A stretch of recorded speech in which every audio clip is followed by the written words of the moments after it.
Hello guys, welcome to the class. आज हम लोग फ्यूचर परफेक्ट टेंस करेंगे। फ्यूचर परफेक्ट टेंस क्या होता है? It is use to express the completion work in future.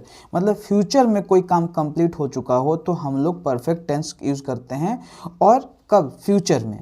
देखो, प्रेजेंट परफेक्ट जो टेंस था उसमें भी कंप्लीशन की बात हो रही थी एक रेफरेंस पॉइंट को लेकर।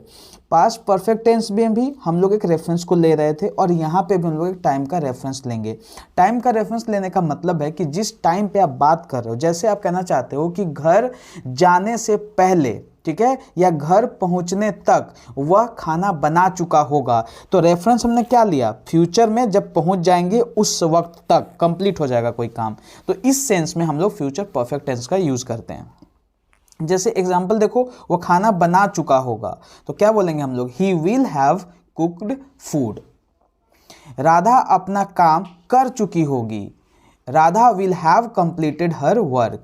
मतलब फ्यूचर में एक रेफरेंस ले रहे हैं, वहां पे वो काम कंप्लीट हो चुका होगा। तो इस तरीके से आपको सेंस बैठाना है। अब रूल जब इसकी बात करेंगे तो रूल में आपको सबसे पहले, हमेशा मैं पॉजिटिव सेंटेंस का बताता हूं, तो आपको पहले सब्जेक्ट यूज करना है, फिर विल और या शैल का यूज करोगे, फिर हैव प्लस वर्ब का third form plus object. Will और शैल के यूज के लिए आपको कंफ्यूज नहीं होना है। आई और वी के साथ अक्सर बताया जाता है कि आप शैल यूज करो, लेकिन आप विल यूज कर सकते हो, ये एक्सेप्टेबल है। तो इस साल के अंत तक मैं एक सरकारी नौकरी ले चुका होऊंगा, तो क्या हो जाएगा? I shall have bagged a government job by the end of this year. तो इस तरीके से आप इसका यूज करोगे। अब देखो यहाँ पे सब्जेक्ट क्या है? आई है। आई के साथ हम क्या यूज कर रहे हैं? शैल का। आप विल यूज कर लो, कोई दिक्कत नहीं है। यहाँ पे जब शैल लगाते हैं ना तो ज्यादा दृढ़ता की बात आती है, ज्यादा आता है कि हाँ मैं प्रॉमिस कर रहा हूँ कि पक्का मैं ले दूंगा। और नॉर्मली कहना चाहोगे तो विल का। ये सब डिस्कस हमने मॉडल में किया हुआ है, ठीक है। तो मॉडल का लेक्चर जब देखोगे तो आपको क्लियर होगा। बाकी यहाँ पे विल यूज करो, शैल यूज करो, ग्रामेटिकल ये बिल्कुल सही है। लेकिन थोड़ा सेंस की जब बात कर देते हैं, मूड की बात कर देते हैं, तब हमें शैल विल का ध्यान रखना होता है। उसी तरीके से यहाँ पे नेगेटिव सेंटेंस देखो, जब नेगेटिव होगा तब सब्जेक्ट यूज करोगे, विल या शैल प्लस नॉट हैव का वर्ब का थर्ड फॉर्म और ऑब्जेक्ट। मैं 10 बजे तक घर नहीं पहुंच चुका हूंगा, तो क्या हो जाएगा? I shall not have reached home by 10 PM। उसी तरीके से अब आते हैं इंटरोगेटिव सेंटेंस पे। और हमेशा आपको बता रखा है कि इंटरोगेटिव सेंटेंस में यस नो वाले कुछ क्वेश्चंस होते हैं और कुछ क्वेश्चन होते हैं जिसमें आपको एक्सप्लेन करना पड़ता है। तो ये वाला कौन सा है? यस नो वाला। विल या शैल का यूज करोगे, फिर सब्जेक्ट, फिर हैव का, फिर वर्ब का थर्ड फॉर्म प्लस ऑब्जेक्ट हो जाएगा।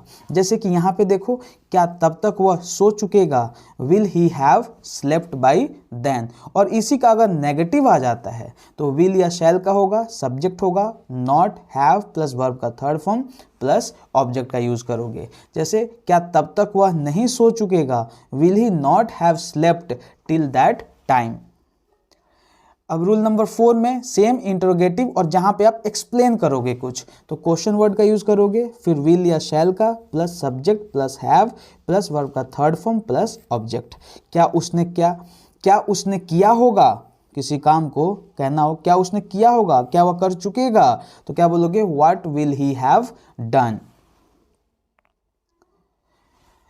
WH वर्ड में जब नेगेटिव होगा तब क्वेश्चन वर्ड होगा, फिर विल या शैल होगा plus subject plus not plus have plus object. देखो, हैव के बाद वर्ब का थर्ड फॉर्म यहाँ छूटा हुआ है, सो हैव के बाद वर्ब का थर्ड फॉर्म होगा। जैसे यहाँ पे देखो, क्या आपके बच्चे नहीं सोए होंगे, तो क्या होगा? Why will your children not have slept. ठीक है, क्यों आपके बच्चे नहीं सो चुके होंगे, कंप्लीशन का, उस बात तक, ठीक है, उस टाइम तक क्यों नहीं सो चुके होंगे, सोने वाला काम कंप्लीट हो चुका होगा, तो वहां पे हम लोग यूज करेंगे इस तरीके से, why will your children not have slept. तो यहाँ पे छुटा हुआ है, देखो स्ट्रक्चर में हैव के बाद वर्ब का थर्ड फॉर्म आपको यूज करना है, जैसे कि सेंटेंस में हो रहा है, हैव के बाद स्लेप्ट, स्लीप, स्लेप्ट होता है, स्लेप्ट का थर्ड फॉर्म। कई बारी इसको पास्ट पार्टिसिपल भी बोलते हैं, तो आप ये ध्यान रखना कि वर्ब का थर्ड फॉर्म बोलो या पास्ट पार्टिसिपल बोलो, बात बराबर है। तो वर्ब का थर्ड फॉर्म स्टैंडर्डाइज कर दिया गया है कि ये पास्ट पार्टिसिपल होगा, इसीलिए वर्ब का थर्ड फॉर्म कहा जाता है। अदरवाइज इसको पास्ट पार्टिसिपल के नाम से ही जाना जाता है। तो ये चीज़ ध्यान रखना कि हम लोग हैव के बाद यहाँ पे पास्ट पार्टिसिपल यूज़ कर रहे हैं। जब भी हम लोग परफेक्ट टेंस का स्ट्रक्चर यूज़ करेंगे, जैसे प्रेजेंट परफेक्ट में आपने देखा होगा या पास्ट परफेक्ट में, ये फ्यूचर परफेक्ट में हम लोग क्या यूज़ कर रहे हैं, पास्ट पार्टिसिपल यूज़ कर रहे हैं। तो ये था आज का लेक्चर और आई होप आप बहुत ही आसानी से फ्यूचर परफेक्ट टेंस भी आप लोग समझ चुके होंगे। अगली क्लास में हम लोग फ्यूचर परफेक्ट कॉन्टिन्यूअस टेंस करेंगे और उसके बाद आपका टेंस का कुछ दिन प्रैक्टिस कराऊंगा और उसके बाद फिर हम लोग स्टार्ट करेंगे वॉइस का। चलो मिलते हैं नेक्स्ट लेक्चर में। Bye, take care.